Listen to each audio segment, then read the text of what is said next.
할렐루야. 오늘도 하나님의 은혜가 우리 모두에게 가득하시기를 축복합니다. 아예 순서지를 바꿔야 되는데 제가 이 순서지 바꾸는 거를 자꾸 잊어버려가지고, 오늘은 내 부모를 공경하라 어버이 주일 설교를 오늘 하고자 합니다. 어버이 주일 설교를 하는데 우리가 10계명에 보면 10계명이 1계명부터 4계명까지가 하나님께 대한 계명이고 5계명부터 10계명까지 6개가 사람에 대한 계명입니다. 그래서 우리가 하나님을 믿는 데 있어서는 하나님과 우리와의 관계만 중요한 것이 아니라 우리가 우리의 신앙을 하나님과의 관계에서 이렇게 잘 맺게 되면 사람과의 관계에서도 그 우리의 신앙의 영역이 확장되어져 나가야 한다는 것이 10계명에도 나와 있는데, 그 10계명 가운데서 사람에게 향한 계명 5계명부터 10계명까지 6개의 계명 가운데 첫 번째가 뭐냐면 내 부모를 공경하라입니다. 그러니까 사람에게 향한 모든 관계에서 첫 번째 가장 중요한 관계가 가정 안에서 부모와의 관계를 이야기하고 있는 것이죠.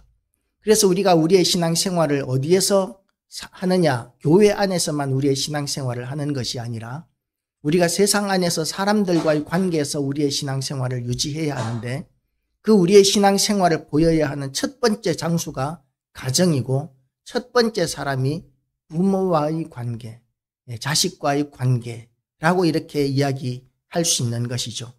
그래서 우리는 이 말씀을 보면서 부모와의 관계를 하나님께서 명령하신 것을, 그 의미, 왜 하나님께서는 부모에게 부모를 공경하라고 말씀하셨는지, 그리고 이것이 우리에게 하나님과의 관계에서 어떤 의미가 있는지에 대해서 우리가 오늘 이 말씀을 통해서 함께 나누어 보면 좋겠습니다.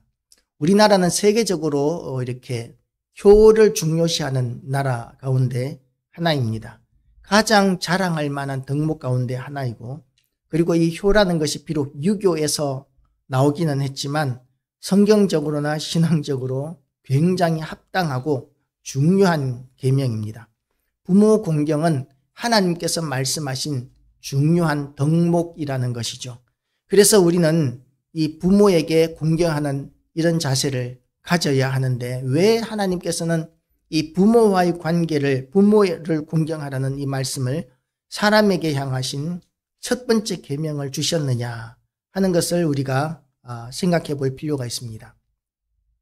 하나님께서는 사람을 이렇게 태어나게 하는데 그냥 흙으로 빚어서 만든 사람은 아담과 하와 뿐이었고, 아담 하나뿐이었죠. 하와는 또 아담의 갈비뼈에서 취하여서 하와를 만드셨기 때문에 흙에서 진흙으로 사람을 만드신 사람은 한 명, 아담 하나뿐이었습니다. 그리고는 이 세상의 모든 사람들은 엄마와 아빠 사이에서 태어나게 만드신 것이죠. 부모로부터 태어나게 만드셔서 이 세상의 모든 사람에게는 부모가 있습니다. 그래서 이 부모님을 우리가 어떻게 섬기느냐 하는 것을 통해서 하나님께서는 하나님과의 관계가 어떤 관계여야 하는지에 대해서 우리에게 가르쳐 주기를 원하셨던 것이죠. 부모님은 어린아이에게 있어서는 하늘과 같은 존재입니다. 어린아이들은 부모가 없으면 생존 자체가 불가능하죠. 그래서 어린아이는 부모를 전적으로 의지하면서 살아가게 되어 있고, 부모는 자식을 사랑하고 이렇게 양육하게 되어 있습니다.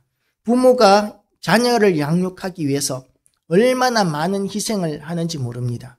자기의 생명을 바쳐서라도 자식을 위하여 사는 것이 부모이고, 그것이 부모의 행복인 것이죠. 손해보는 마음으로 의무이기 때문에 자식을 양육하는 것이 아니라 부모로서 자식을 잘 길러내는 것이 부모에게 있어서 가장 큰 기쁨이고 행복이기 때문에 자녀를 그렇게 길러내게 되는데, 왜 그렇게 자녀를 향해서 수고하고 헌신하는 것이 기쁨이 되느냐 하면 그것은 자녀에게 대한 사랑 때문입니다. 자녀를 지극히 사랑하기 때문에 부모는 자기의 어떤 것을 희생해도 그것이 아깝지 않고 무엇을 해서라도 자녀에게 좋은 것을 해주고 싶고 그렇게 해주면서도 해주지 못하는 것에 대해서 마음 아파하고 그렇게 슬퍼하게 되는 것이 부모의 마음이라는 것이죠. 옛날에는 이제 옛날부터 어느 나라든지 이 부모와 자식과의 관계에서 양식이 부족해지거나 이렇게 생활이 어려워지게 되면 부모가 이렇게 자식을 떠나게 되는 이런 그런 질서를 가진 나라들이 많았어요. 에스키모 같은 경우에는 나이가 늙어서 이제 자식을 위하여 또한 집안을 위하여 할 수 있는 일이 없어지게 되면 그러면 이 부모를 이 에스키모는 이 바깥쪽에 두꺼운 이런 가죽 옷 같은 거를 입히고 한적한 곳에 이렇게 갖다 버립니다.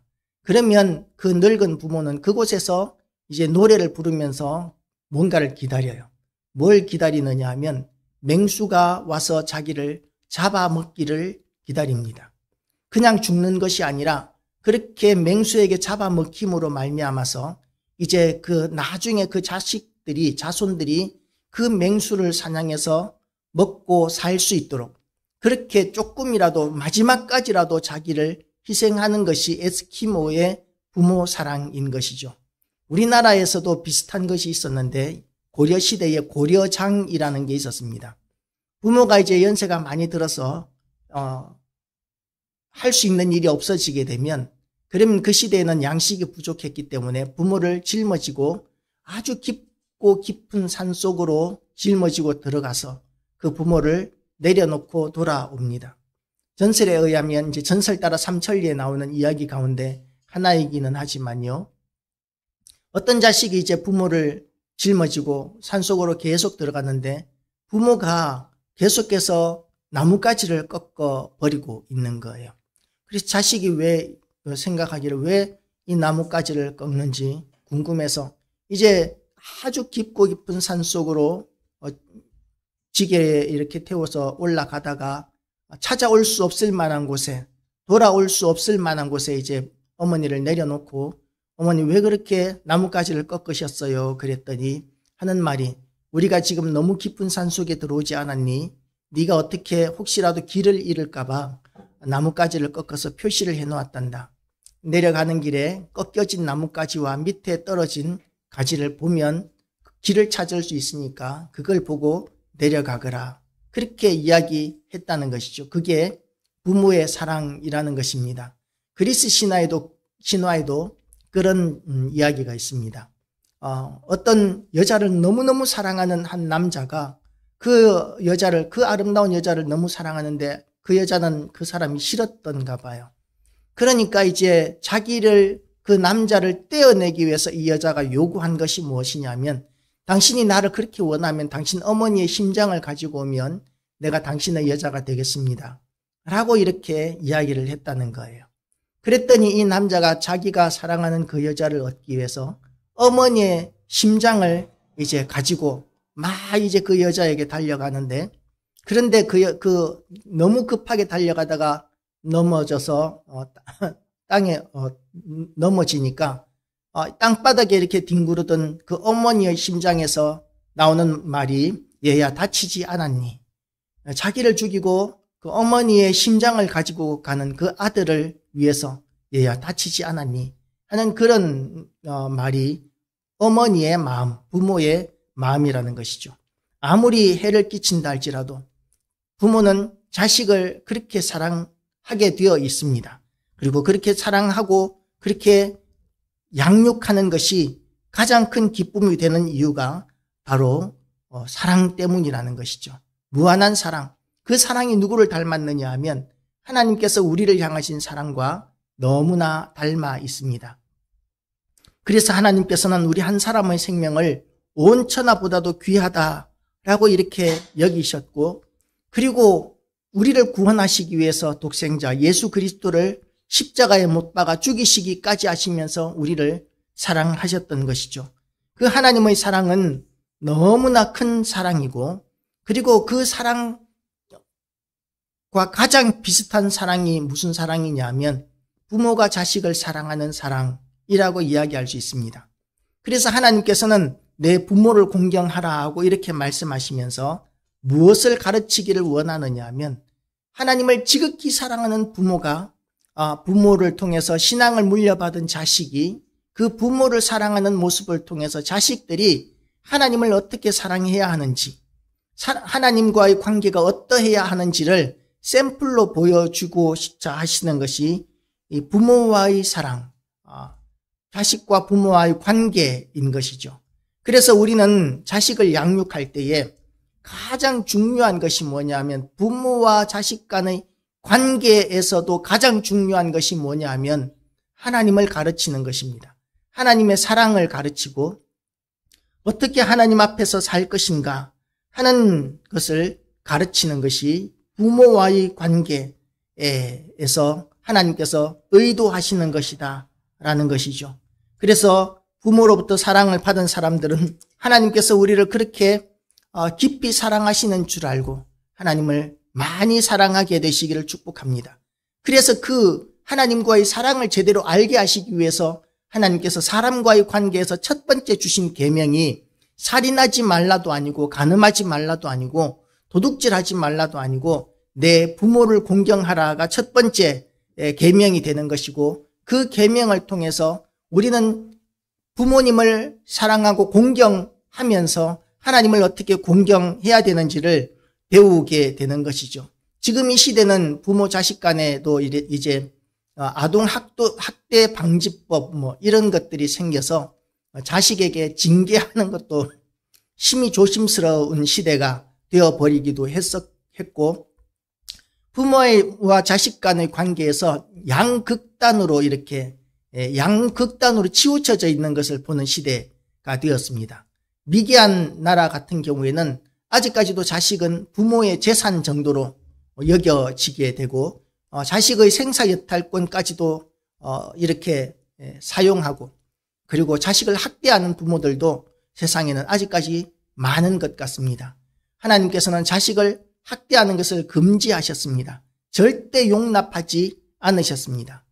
그런데 또 한쪽 극단은 뭐냐면 자식이 해달라는 것은 무엇이든지 다 해주는 그런 사람들도 있습니다. 그런 사람들은 이제 자식에게 절제라든지 또는 어떻게 자기를 관리하는 법에 대해서 하나님과의 관계를 어떻게 해야 되는지에 대해서 전혀 가르치지 못하는 그런 부모가 되는 것이죠. 그래서 부모가 자식을 양육하는 데 있어서 가장 첫 번째 중요한 것이 뭐냐 하면 자식이 부모에게 순종하도록 하는 질서를 제대로 가르치는 것이 정말 중요합니다. 그래서 하나님께서는 잠언을 통해서 자식을 위하여 매를 아끼지 말라고까지 말씀하셨는데 그런데 그 매가 학대가 되어서는 물론 절대로 안 되겠지만 이 양육을 위해서 아이들을 잘 가르치고 부모의 권위를 세우기 위해서 지금은 부모의 권위가 무너져 있는 시대이지 않습니까? 그런데 그 부모의 권위가 무너지게 된 첫 번째 책임이 누구에게 있느냐 하면 부모에게 있다는 것입니다.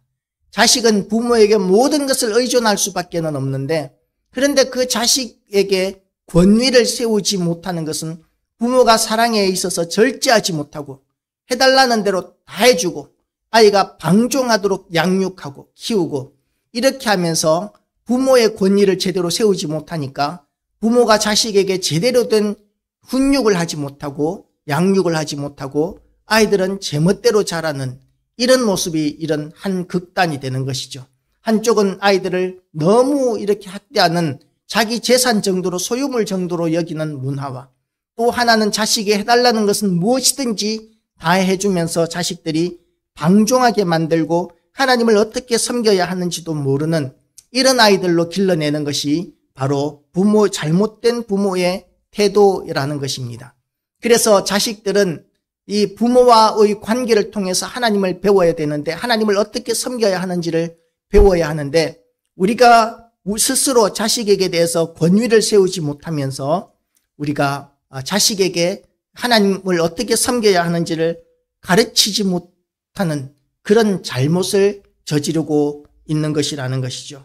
그래서 우리가 지금이라도 자식을 잘 가르치는 것이 얼마나 중요한지를 명심해야 한다는 것이 이 10계명 가운데 제5계명인 부모를 공경하라는 말씀 가운데 들어가 있는 것이죠.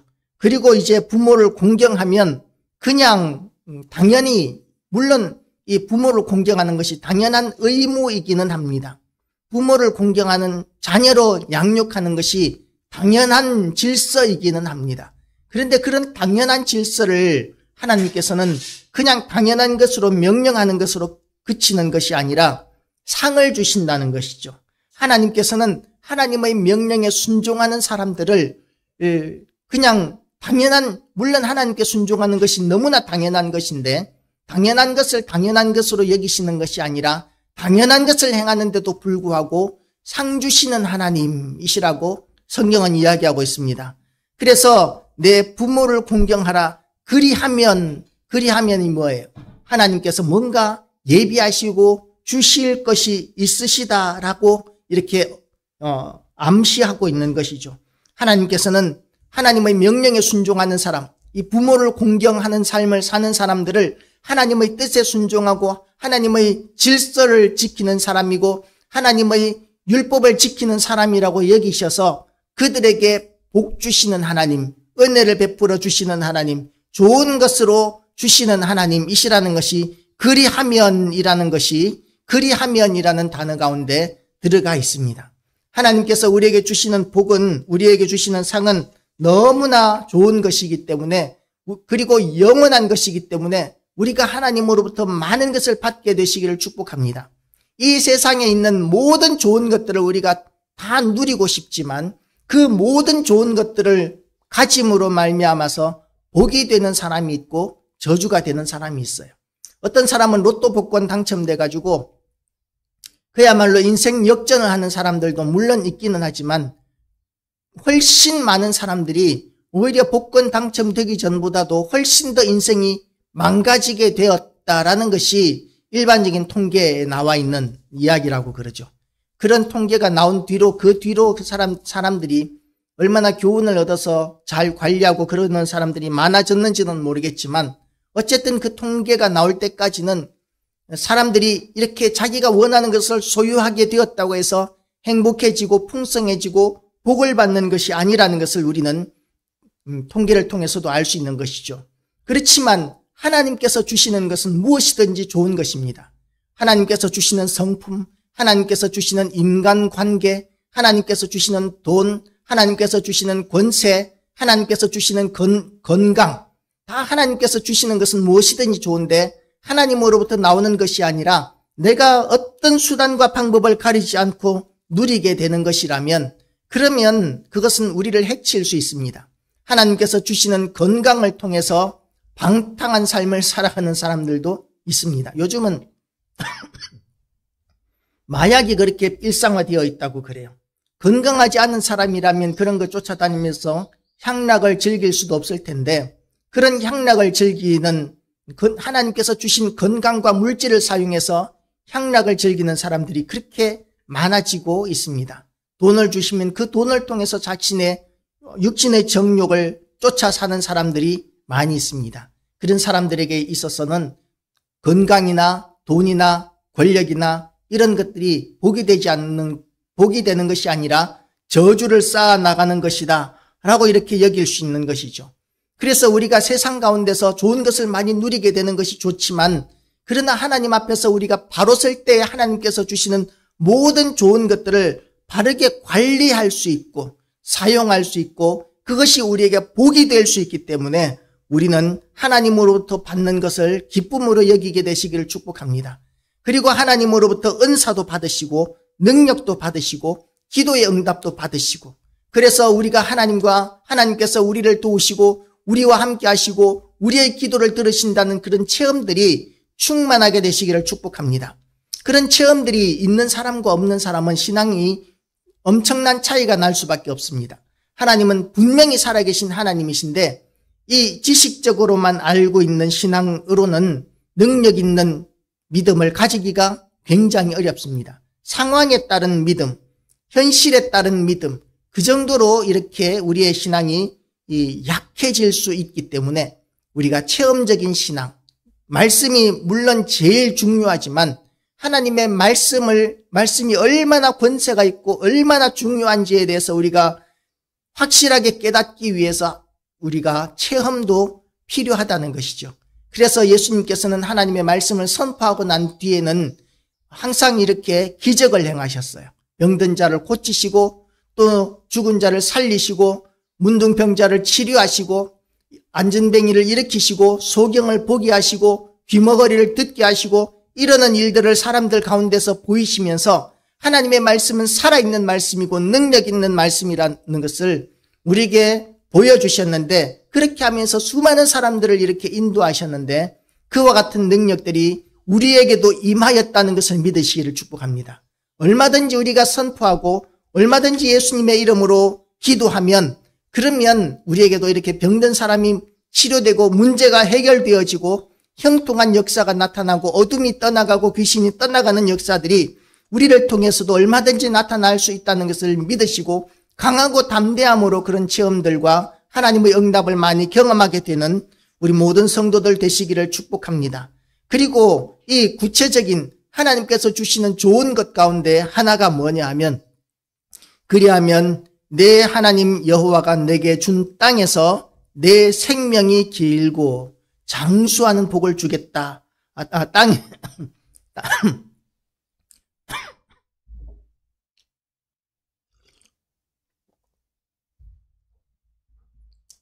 땅에서 잘 되게 해주겠다라는 말씀이 첫 번째죠. 땅에서 잘 되는 것, 우리는 땅에서 잘 되기를 원합니다. 그런데 땅에서 잘 되는 첫 번째 조건이 성경에서 하나님께서는 뭐라고 말씀하시느냐 하면 부모를 공경하는 데서부터 시작한다고 말씀하십니다.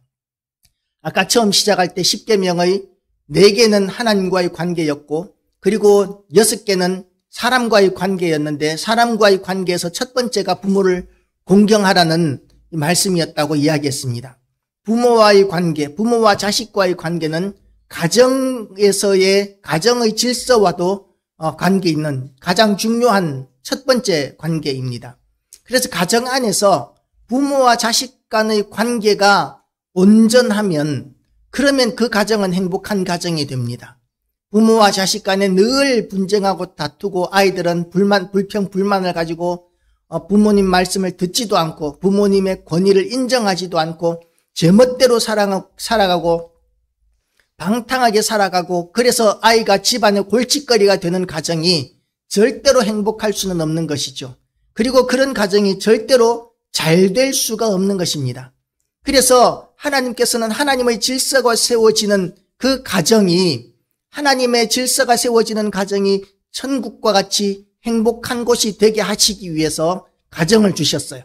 그 가정을 통해서 우리는 행복을 경험하게 되는데, 천국과 같은 행복을 경험하게 되는데, 그래서 천국이 행복한 이유가 뭐냐면 하나님의 그 크신 사랑이 충만한 곳이고, 그리고 하나님의 사랑을 알고 하나님을 사랑하는 사람들이 모여 있는 곳이기 때문에 행복한 곳이 되는 것이죠. 우리 행복한 교회가 왜 행복한 교회가 될 수 있느냐 하면 하나님의 사랑이 이곳에 집중되어 있고, 그리고 성도들과의 관계가 사랑의 관계로 연결되어 있기 때문에 행복한 교회가 될 수 있는 것입니다. 만약에 교회 안에서 사랑을 빼버리게 되면 그러면 그 교회는 행복한 교회가 절대로 될 수 없고, 가정 안에서 사랑을 빼버리면 그 가정도 결코 행복한 가정이 될 수 없는 것이죠. 그래서 부모를 공경하는 데서부터 사랑의 관계가 제대로 맺어지게 되면, 그리고 사랑의 질서가 가정 안에 제대로 세워지게 되면 그 가정은 정말 천국과 같은 행복한 가정이 될 수 있다고 하나님께서 우리에게 말씀하고 계시는 것입니다. 그런 행복한 가정이 되면 땅에서 잘 되게 되는데요. 물론 그런 행복한 마음에서 자원하는 마음으로 또 서로 사랑하기 때문에 안 될 일도 되는 이런 일들도 있습니다. 그런데 하나님께서는 사랑으로 충만한 그 하나님의 사람들을 위해서 도우시겠다고 말씀하십니다. 그냥 우리의 그런 능력이나 우리의 그런 여건이나 이런 환경들이 좋은 마음을 품고 있었기 때문에 형통해지는 정도가 아니라, 물론 그것도 중요합니다. 부정적인 마음을 품고 있는 사람들에게는 긍정적인 일이 일어나기가 어렵습니다. 그리고 긍정적인 마음을 품고 있는, 무엇이든지 된다는 긍정적인 마음을 품고 있는 사람들에게 하늘도 스스로 돕는 자를 돕는다라고 이렇게 말을 하고 있듯이 잘 되는 일들이 일어나는 것이죠. 그런데 그 정도가 아니라 하나님께서는 하나님의 법에 순종하고 말씀에 순종하고 하나님의 권위를 인정해서 하나님께서 명령하신 사람들과의 관계에서 부모를 공경하라는 이 말씀을 순종하는 사람들을 귀하게 여기셔서 그들이 기도하면 더 귀담아 들으시고 그리고 더 강력하게 역사하시고 도우시는 그런 은혜를 하나님께서는 허락하시겠다고 이 본문을 통해서 우리에게 말씀하고 있는 것입니다. 그래서 땅에서 잘 되기를 원한다면 우리의 가정이 부모를 향한 사랑, 자식을 향한 사랑, 그런 사랑으로 잘 변화되어져야 하고, 그렇게 사랑이 충만한 가정이 되기 위해서 그 중심에는 하나님이 계셔야 한다는 것을 우리가 깨달아야 합니다. 아무리 자식들에게 부모님은 사랑해야 된다, 너희가 나에게 효도해야 되느니라 아무리 가르친다고 해서 요즘 아이들이 듣습니까? 그런데 아이들이 이 부모의 말을 듣게 하는 가장 중요한 관건이 뭐냐 하면 믿음이라는 것이죠. 하나님을 향한 믿음, 하나님을 제대로 섬기고 하나님을 제대로 경배하는 그런 하나님을 공경하는 마음이 아이들에게 심겨지게 될 때에 하나님의 명령인 부모를 공경하는 일에도 아이들이 순종할 수 있게 되는 것입니다. 그런 자녀들은 또 그 다음 자손들에게 하나님을 심어줄 수 있고 가르칠 수 있고 더 잘 되는, 계속해서 잘 되는 그런 명문 가문으로 이루어 나갈 수 있는 것이죠. 조나단 에드워드라는 사람이 있습니다. 아주 오래된 이제 한 18세기쯤의 종교인인데요. 그 사람의 후손들을 이렇게 보니까 그 사람의 후손 가운데 잘못된 사람이 거의 없어요. 거의 다가 자손들이 대학 교수가 되고 정치인이 되고 또 의사가 되고 사회 지도층들이 다 되고 아주 훌륭한 명문 가문을 이루어 나가는 그런 가계도가 있어요. 그리고 어떤 범죄자의 가문을, 그 당시에 대표적인 범죄자의 가문을 이렇게 딱 조사해 봤더니 절반 이상이 감옥을 다녀오고, 그리고 마약 중독자들이 대부분이고 창녀가 대부분이고 뭐 이러는 저주의 가문은 그런 저주의 계보를 계속 이어나갔던 그런 가계도가 있습니다. 그래서 우리가 이렇게 알 수 있는 것이 부모가 하나님과의 관계에서 어떤 관계를 가지고 있고 어떤 신앙을 가지고 있고 자식들에게 무엇을 심어주느냐에 따라서 우리의 자손들이 달라지게 되는데, 그 한두 대로 끝나는 것이 아니라 계속적으로 그 축복이 이어지게 되고 계속적으로 그 저주가 이어지게 된다는 것을 우리가 통계를 통해서도 확인할 수 있다는 것입니다. 그래서 부모와 자식 간의 관계에서 우리는 부모를 공경하는 그런 가문을 세울 때에, 가문의 질서들을 세울 때에 하나님께서는 그 자식들이 잘 되게 하시고 그 집안이 잘 되게 하시고 사업이 잘 되게 하시는 그런 축복의 선순환이 가정 안에서 이어지게 된다는 것이죠. 그리고 네 번째로 부모를 공경하는 자들에게 하나님께서 주시는 복이 뭐냐 하면 생명이 길게 된다라고 이렇게 말씀하십니다. 내 생명이 길게 될 것이라고, 내 생명이 길고라고 이렇게 말씀하십니다. 생명이 장수한다는 이야기죠. 물론 효자 가운데서도 단명하는 사람들도 있습니다. 제가 찾아보지는 않았지만 이 효를 한다고 해서 이렇게 얼마나 장수하는지는 제가 잘 모르겠어요. 그런데 분명한 것은 뭐냐면 하나님의 말씀대로 살아가는 사람들은 하나님으로 말미암아서 영생을 누리게 되어 있다는 것입니다. 부모를 공경하는 것이 세상에서는 당연한 법인 것처럼 우리에게 가르칩니다. 유교에서는 그렇게 가르치지 않습니까?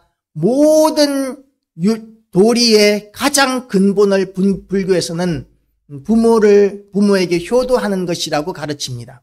아이들이 조선시대 때 이제 양반가에서 어린아이들에게 제일 먼저 가르치는 것이 동몽선습이라는 책을 가르칩니다. 동몽선습이라는 책을 보면 처음부터 끝까지 어떤 내용이 있느냐 하면 어린아이들, 이제 아직까지 10살도 되지 않고 대여섯 살 정도 된 아이들에게 양반가들은 글을 많이 읽었잖아요. 그 아이들에게 가르치는 이 동몽선서 한 요 정도 되는 두께의 책인데 처음부터 끝까지 효도입니다. 부모에게 효도하는 것, 어떻게 효도하는 것인지에 대해서 이렇게 가르치는 것이죠. 그렇게 가르치는 그 내용을 보면 부모가 신이에요. 그냥 부모를 신과 같이 대접하는 것, 하나님의 자리에 부모가 앉아 있는 거예요. 그리고 그 이상은 없습니다. 그러니까 당연히 부모를 그렇게 섬기고 부모가 죽고 나서도 제사를 성대히 지내야 되는 거예요. 왜냐하면 부모가 신이기 때문에. 그렇지만 그것은 하나님께서 주신 질서가 아닙니다. 하나님께서는 그렇게 부모를 신으로 이렇게 여기라는 것이 아니라 하나님의 그림자로 부모를 섬기는 것을 통해서 하나님을 어떻게 섬기는지를 배워나가라고 하신 것이지 부모를 신으로 섬기라고 하시지 않으셨어요. 그렇지만 부모를 통해서 하나님을 어떻게 섬겨야 하는지를 알고 하나님의 명령이기 때문에 부모에게 효도하는 사람들에게는 하나님께서는 하나님의 사람이라고 여기시고 영생을 주신다는 것을 믿으시기를 축복합니다. 이 영생이라는 것이 뭐냐면 예수 그리스도를 아는 것이 바로 영생인데 예수 그리스도를 아는 사람들은 하나님 나라에 들어가는 거예요. 천국에 들어가게 되는 것입니다. 구원을 얻게 되는 것입니다. 물론 하나님을 믿지 않는 사람들도 그 영혼이 죽지 않고 예수님이 다시 오시면 부활하게 되지만 그 결과는 하나님과의 완전한 단절이고 그리고 영원히 꺼지지 않는 불에 들어가는 것이기 때문에 그 사람들은 영생을 한다고 말하지 않고 영벌에 처해지게 된다라고 이렇게 이야기합니다. 그래서 우리가 이 땅에서 하나님의 명령이기 때문에 부모에게 효도하고 하나님의 말씀에 순종하기 위해서 부모를 공경하는 이런 사람들을 하나님께서는 하나님께 순종하는 사람이라고 여기고 그들에게 영생을 주시는 하나님, 그리고 그들에게 복을 주시는 하나님, 장수하게 하시는 하나님, 형통하게 하시는 하나님, 실질적으로 하나님 앞에 온전한 믿음을 가지는 사람들에게 하나님께서 복을 주시는 경우들이 굉장히 많이 있습니다. 남태평양의 어느 섬에서는 이제 그 섬에 아주 우상숭배가 심했던 섬이었는데 물이 없어서 농사가 안 되는 섬이 있었습니다. 부흥이라는 그런 비디오 영상에 나오는 이야기인데요. 광산이 그 산 위에 있었는데 광산에서 흘러내려오는 중금속이 섞인 이 물을 오염을 시켜가지고 그 물이 흘러가는 주변으로는 풀도 나지 않고 그 섬에는 물이 없으니까 농사를 지을 수 없는 지극히 가난하고 비참한 그런 섬이 있었던 것이죠. 그런데 그 섬에 선교사가 들어와서 부흥이 일어나기 시작했습니다.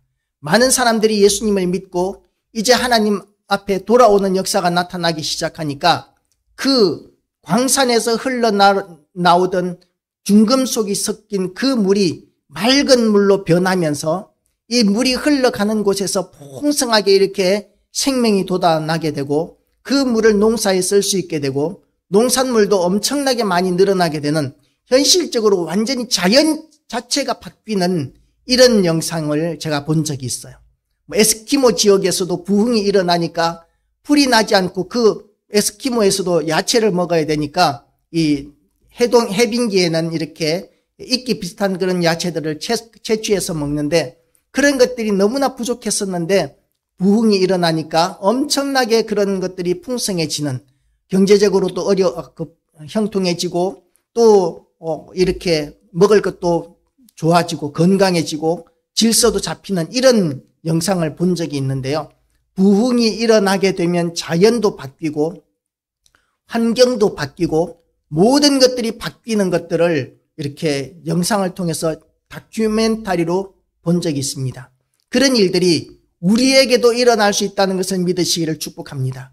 우리가 하나님의 명령에 순종해서 부모에게 효도하고 부모를 공경하고 우리의 아이들을 하나님의 사람으로 길러내고 부모를 공경할 줄 아는 아이들로 길러내고 그리고 우리 아이들을 이 또 다른 자손들을 통해서 하나님의 질서를 세워나가는 이런 아이들로 길러내는 아이들로 자손들로 우리가 양육한다면 하나님께서는 우리와 우리 아이들과 우리의 손자들까지도 우리의 자손들까지도 복을 주셔서 얼마든지 형통하게 하시고 잘되게 하시고 환경도 좋아지게 하시는 얼마든지 그런 일들을 하시는 하나님이신 줄 믿고 우리가 당연히 명령이기 때문에 부모를 공경하는 것이 아니라 하나님 앞에서 순종한다는 마음으로 하나님을 기쁘시게 해드린다는 마음으로 우리가 하나님의 사람이기 때문에 부모에게 순종하고 공경함으로 인하여 하나님의 복이 우리 모두에게 풍성히 임하게 되는 놀라운 역사의 주인공이 다 되시기를 주님의 이름으로 축복합니다. 기도하시겠습니다.